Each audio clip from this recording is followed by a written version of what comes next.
കാശിനാഥൻ ഭാഗം 29. രചന അവതരണം ദിവ്യരാജ്. വർക്കൗട്ട് ചെയ്യാനുള്ള ജിം എക്യുപ്മെന്റ്സ് ആയിരുന്നു ആ റൂമിനുള്ളിൽ. Treadmill, dumbbells, chest press, spin bike തുടങ്ങി വലുതും ചെറുതുമായ ഇൻഡോർ വർക്കൗട്ട് എക്യുപ്മെന്റ്സ്. ഇത് കൊള്ളാലോടെ കണ്ണ. ഇനിയിപ്പോ ഇല്ലാത്ത നേരമുണ്ടാക്കി നീ ഏതായാലും ജിമ്മിൽ പോവേണ്ടി വരില്ല. അത്യാവശ്യം വേണ്ടതൊക്കെ ഇവിടെ തന്നെ ഉണ്ടല്ലോടാ. സെന്തിൽ അകത്തേക്ക് കയറി ഓരോന്നും വർക്ക് ചെയ്യിപ്പിച്ചു നോക്കി. ഇതിലൊക്കെ വർക്കൗട്ട് ചെയ്യാനായാലും നിന്റെ നിർദ്ദേശമില്ലാണ്ട് പറ്റില്ലല്ലോ സെന്തിൽ. അതിനെന്നാ, ഒരു വീഡിയോ കോൾ മതിയല്ലോ. അതല്ലെങ്കിൽ ഇടയ്ക്കൊക്കെ ഞാൻ ഇങ്ങോട്ട് വരാം. സെന്തിൽ അത് പറയുമ്പോൾ വലിയ സമാധാനമായിരുന്നു കാശിനാഥന്റെ മുഖത്തും. തൽക്കാലം ഇത്രയൊക്കെ മതിയാവില്ലേ? ഇനി എന്തേലും വേണമെങ്കിൽ പറയാൻ മടിക്കരുത് മോനെ. കണ്ണനോടെന്ന പോലെ ചന്ദ്രൻ അത് പറഞ്ഞെങ്കിലും അയാൾ പറയുന്നതിന് മറുപടി കൊടുക്കാതെ പുറത്തേക്കിറങ്ങിയവൻ. നോവോടെ അയാൾ ആ കാഴ്ച നോക്കി നിന്നു. ഇതൊക്കെ തന്നെ ധാരാളമാങ്കിളെ. പിന്നെ ഇതിലൊക്കെ വർക്കൗട്ട് ചെയ്യാനുള്ള സമയം കിട്ടിയാൽ മതിവന്. കോളേജും ക്ലാസ്സും ഹോസ്പിറ്റലുമായി കഴിയുമ്പോൾ ആള് ബിസിയാവില്ലേ? ഒന്നിനും നേരം കൂടി കാണില്ല. സെന്തിൽ അയാളുടെ അടുത്തേക്ക് ചെന്നു. ഒക്കെ ഫോറിൻ കമ്പനീസിന്റെ എക്യുപ്മെന്റ്സ് ആണല്ലോ അങ്കിളെ. നല്ല കാശായിട്ടുണ്ടാവുമല്ലോ. ഓരോന്നും നോക്കി പിടിക്കുന്നതിൻ്റെ സെന്തിൽ പറയുന്നുണ്ടായിരുന്നു. ആ, എൻ്റെ മോന് വേണ്ടിയല്ലേ. എത്ര കാശായാലും മുടക്കും ഞാൻ. അയാൾ അത് പറയുമ്പോൾ പുറത്തു നിൽപ്പുണ്ടായിരുന്ന കാശിനാഥൻ മുഖമുയർത്തി അയാളെ ഒന്ന് നോക്കി. ആ, നിങ്ങൾ റെസ്റ്റ് എടുക്കും മക്കളെ. ഫുഡൊക്കെ ഞാൻ ഓർഡർ ചെയ്തിട്ടുണ്ട്, ഇവിടെ കൊണ്ടുതരും. എനിക്ക് ഓഫീസിൽ ഒന്ന് പോകണം. നാട്ടിലേക്ക് വന്നതിൽ പിന്നെ ഓൺലൈൻ വഴിയാണ് ഇടപാടുകളൊക്കെ. പിന്നെ വല്ലപ്പോഴും ഞാനും ആനന്ദും കൂടി ഇവിടേക്ക് വന്നു പോകാറാ പതിവ്. കുറച്ച് നാളുകൂടി നാട്ടിൽ കഴിഞ്ഞിട്ട് ഇനി ഇവിടേക്ക് വരേണ്ടതാ. അതിനു മുന്നേ ഒക്കെ ഒന്ന് സെറ്റിലാക്കാനുണ്ട്.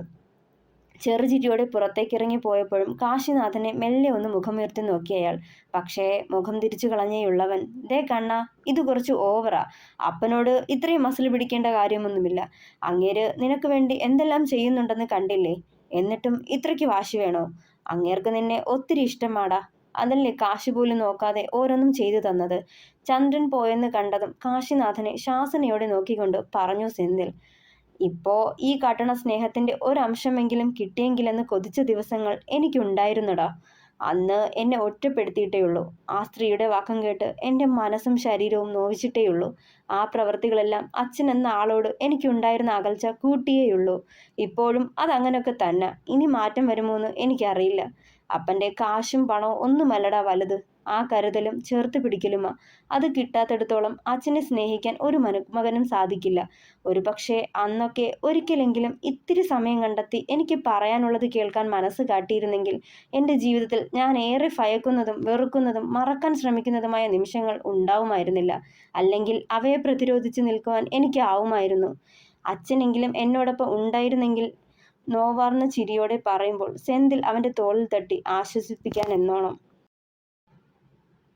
ഒരു ട്രേയിൽ ചായയുമായി വരുന്ന പെണ്ണിനെ മുഖമുയർത്തി നോക്കാൻ കൂടി ചമ്മലായി നന്ദന്. ഒരു തവണ പെണ്ണ് കാണൽ ചാണകിൻ്റെ വക്കോളം എത്തിയിട്ടും വേണ്ടെന്ന് പറഞ്ഞ് താൻ ഒഴിയാനിരുന്ന ബന്ധമായിരുന്നത് എന്നോർത്തുള്ള ചളിപ്പായിരുന്നു അവൻ്റെ മുഖത്ത്. എൻ്റെ നന്ദേട്ടാ, ഒന്ന് നേരെവണ്ണം നോക്കി ആ കുട്ടിയെ. കൊച്ചിന് നേരെ കണ്ടില്ലാന്ന് പിന്നെ കുറ്റം പറയരുത്. അവൻ്റെ കൈത്തണ്ടയിൽ മെല്ലെ പിച്ചി വൈഷ്ണവി. അന്നേരം നന്ദൻ മെല്ലെ മുഖമുയർത്തി അവളെ ഒന്ന് നോക്കി. ഇരുണ്ട നിറമാണെങ്കിലും കാണാൻ നല്ല മുഖൈശ്വര്യവും നീളൻ മുടിയും ഉയരത്തിനനുസരിച്ചുള്ള തടിയുമുള്ളൊരു പെണ്ണ്. തൻ്റെ തൊട്ടു മുന്നിലേക്ക് ചായ ഗ്ലാസ് വീണ്ടും നീണ്ടുവന്നപ്പോൾ വല്ലാത്തൊരു ജാള്യതയോടെ മുഖമുയർത്തി നോക്കിയവൻ. വൈശുവിനും അമ്മയ്ക്കും പാച്ചുവിനും ഒപ്പം വന്ന ബ്രോക്കറിനും ചായ കൊടുത്ത ശേഷം തിരിഞ്ഞു നടന്നവൾ. എന്തൊരു നാണമാടാ നിനക്ക്. ആ പെണ്ണിനേക്കാളും കഷ്ടം. പോലീസാണ് പോലും, പോലീസ്. പാച്ചൻ അവനെ പുച്ഛിച്ചു നോക്കിയതും ഒന്ന് ചിരിച്ചു കാട്ടിയുള്ളവൻ. കൊച്ചിനോട് ഒന്നും ചോദിക്കാനില്ലേ ആനന്ദന്?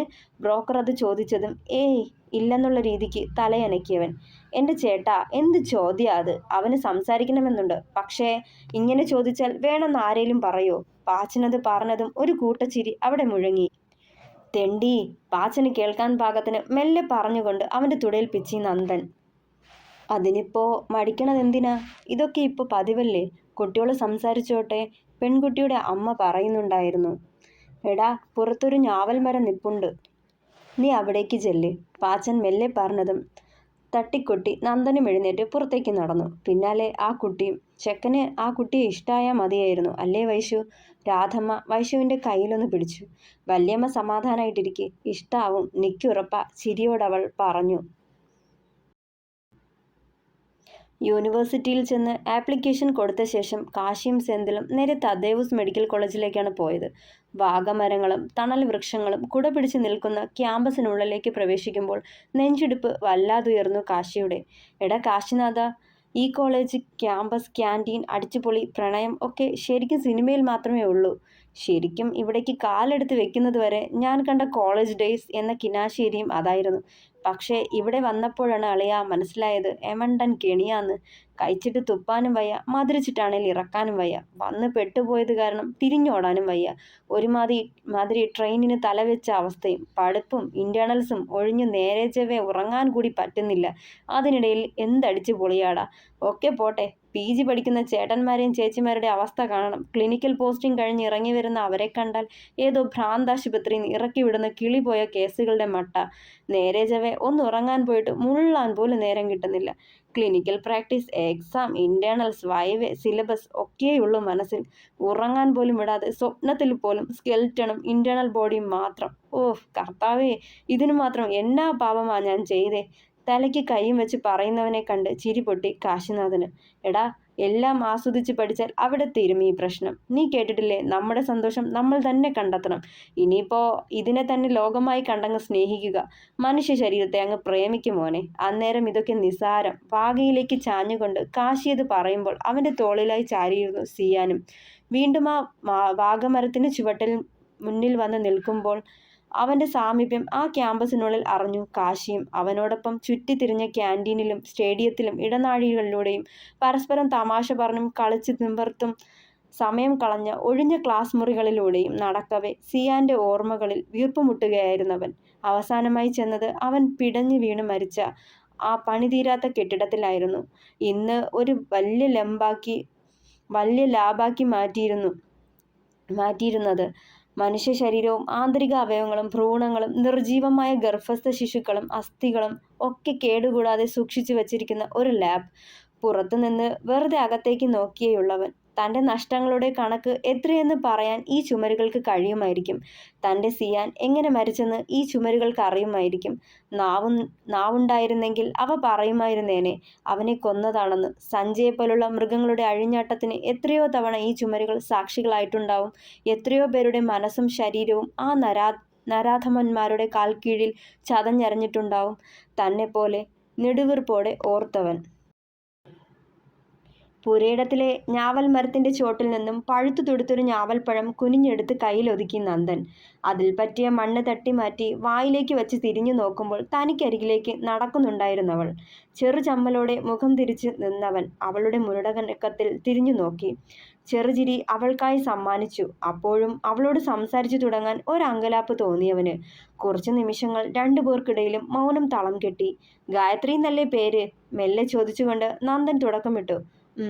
മുഖം കുനിച്ച് മൂളിയവൾ. എൻ്റെ പേര് പറയാൻ തുടങ്ങിയതും അറിയാം, അനന്തൻ. എല്ലാവരും നന്ദാന്നല്ലേ വിളിക്കണത്? SI ആണ് തളിയൂരിലെ. മാറ്റം കിട്ടിയിട്ടിപ്പോൾ 9 മാസമായി. അമ്മ മാത്രമേ ഉള്ളൂ, പിന്നെ പ്രിയപ്പെട്ട 3 കൂട്ടുകാരും. ഇത്രയും എനിക്കറിയാം. ഒക്കെ കേട്ട് വാ പൊളിച്ച് നിൽപ്പുണ്ടായിരുന്നു നന്ദൻ. കുട്ടിക്ക് എന്നെ അറിയോ? അറിയാം. എങ്ങനെ? അമ്പരപ്പോടവൻ ചോദിച്ചതും. നിങ്ങൾ 4 കൂട്ടുകാരും കൂടി കൂടുന്ന ലൈബ്രറി ഇല്ലേ? അവിടെ എനിക്കും മെമ്പർഷിപ്പ് ഉണ്ട്. ഇടയ്ക്ക് വരാറുണ്ട് ഞാൻ. പുസ്തകങ്ങൾ എടുക്കാനും തിരിച്ചു കൊടുക്കാനും. അങ്ങനെയൊക്കെ അറിയാം. പിന്നെ നിങ്ങളെ കൂടുതൽ ശ്രദ്ധിക്കാൻ തുടങ്ങിയത് ഈ വിവാഹാലോചന വേണ്ടാന്ന് പറഞ്ഞപ്പോഴാ. അത് പറയുമ്പോൾ നന്ദൻ ചമ്മലോടെ മുഖം തിരിച്ചു. അത് പിന്നെ അന്ന് നിന്ന് താളം ചവിട്ടിയതും. സാരമില്ല, എനിക്ക് പ്രായം കുറവാന്ന് മാറിയെന്ന് പപ്പൻ മാമ ബ്രോക്കർ പറഞ്ഞിരുന്നു. ചെറുചിരിയോടെ പറഞ്ഞവൾ. മനസ്സിൽ പപ്പനെ തെറിവിളിച്ചു പോയി നന്ദൻ അന്നേരം. എന്നെ ഇഷ്ടായോ? പെട്ടെന്ന് ചമ്മൽ മറയ്ക്കാൻ നന്ദൻ ചോദിച്ചതും. ഇഷ്ടായി നന്ദേട്ടനെ. നിക്ക് അങ്ങനെ വിളിക്കാമോ? മുഖമുയർത്തി നോക്കുമ്പോൾ അതേ എന്ന് തലയാട്ടിയവൻ. നന്ദേട്ടനെ ആർക്കാ ഇഷ്ടാവാത്തേ? നല്ലയാളല്ലേ? പക്ഷേ എനിക്ക് ചിലത് പറയാനുണ്ട്. അത് പറയുമ്പോൾ ചോദ്യഭാവത്തിൽ അവളെ നോക്കിയവൻ. അത് എനിക്കൊരു അമ്മയും ചേച്ചിയും മാത്രമേ ഉള്ളൂ. പപ്പൻ മാമ പറഞ്ഞിട്ടുണ്ടാവൂലോ. ചേച്ചി വയ്യാത്ത ആളാ. അതിനൊക്കെ തലയാട്ടിയവൻ. ചേച്ചിക്ക് ഇടയ്ക്ക് വയ്യാണ്ടാവും. അന്നേരം ഞാനും അമ്മയും കൂടി ആ ഹോസ്പിറ്റലിൽ കൊണ്ടുപോണതും ചേച്ചിയുടെ കാര്യങ്ങൾ നോക്കണതും. വിവാഹം കഴിഞ്ഞു എന്ന് വെച്ച് എനിക്ക് അവരെ കണ്ടില്ല എന്ന് വെക്കാനാവില്ല. അന്നും ഇതേമാതിരി കൂടെ നിൽക്കും.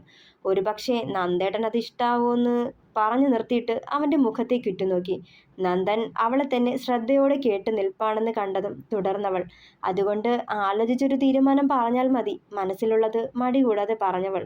ആ മുഖത്ത് ഉറ്റുനോക്കി നിൽപ്പായിരുന്നു നന്ദൻ. എനിക്ക് ആലോചിക്കാനൊന്നുമില്ല. ഇനി ചേച്ചിക്ക് വയ്യായിക വന്ന് ഹോസ്പിറ്റലിൽ അഡ്മിറ്റ് ആവുമ്പോൾ ഞാനിവിടെ ഉണ്ടാവും, തനിക്കും തൻ്റെ കുടുംബത്തിനും താങ്ങായി. ചെറുചിരിയോടെ പറയുമ്പോൾ സന്തോഷം കൊണ്ട് കണ്ണുകൾ നിറഞ്ഞു പോയി ഗായത്രിയുടെ. കുഞ്ഞുഞ്ഞേ, എൻ്റെ കുഞ്ഞുഞ്ഞേ. അലർച്ചയോടെ വെളുത്തു മെലിഞ്ഞ ഒരു പെൺകുട്ടി അവന് നേരെ വരുന്നത് കണ്ട് ഒരു നിമിഷം സ്തംഭിച്ചു നിന്നു നന്ദൻ. പാറിപ്പറന്ന മുടിയും കുഴിഞ്ഞ കണ്ണുകളും രക്തം വറ്റിയ പോലുള്ള അവളുടെ രൂപവും കണ്ടതേ അവൾ ആരാണെന്ന് ഊഹിച്ചവൻ. ചേച്ചി! ഗായത്രി ഓടിപ്പാഞ്ഞു ചെന്ന് അവളെ മുറുകെ പുണർന്നിരുന്നു. എന്താ ചേച്ചി, എന്താ പറ്റിയേ? അവളുടെ പാറിപ്പറന്ന മുടിയിഴകൾ ഒതുക്കി വെച്ചുകൊണ്ട് ഗായത്രി അത് ചോദിക്കുമ്പോൾ അകത്തേക്ക് നിന്ന് വൈശുവും രാധയും പാച്ചിയും പപ്പനും ഗായത്രിയുടെ അമ്മ സത്യഭാമയും ആദ്യയോടെ അവിടേക്ക് ഓടിയെത്തിയിരുന്നു. എൻ്റെ കുഞ്ഞുഞ്ഞിനെ അവര് പറയുമ്പോൾ കണ്ണുകൾ മുകളിലേക്ക് മറിഞ്ഞ് ഗായത്രിയുടെ നെഞ്ചിലേക്ക് ചാഞ്ഞവൾ. എൻ്റെ മൂത്ത മോള ഗൗരി. സത്യഭാമ കണ്ണുനീരൊപ്പിക്കൊണ്ട് അവളെ താങ്ങിയിരുന്നു. തുടരും. അഭിപ്രായങ്ങൾ പറയണേ. കഥ ഇഷ്ടമാകണമെങ്കിൽ ലൈക്ക് ചെയ്യുക, കമൻറ്റ് ചെയ്യുക, സബ്സ്ക്രൈബ് ചെയ്യുക, ഹൈപ്പ് ചെയ്യുക. Thank you.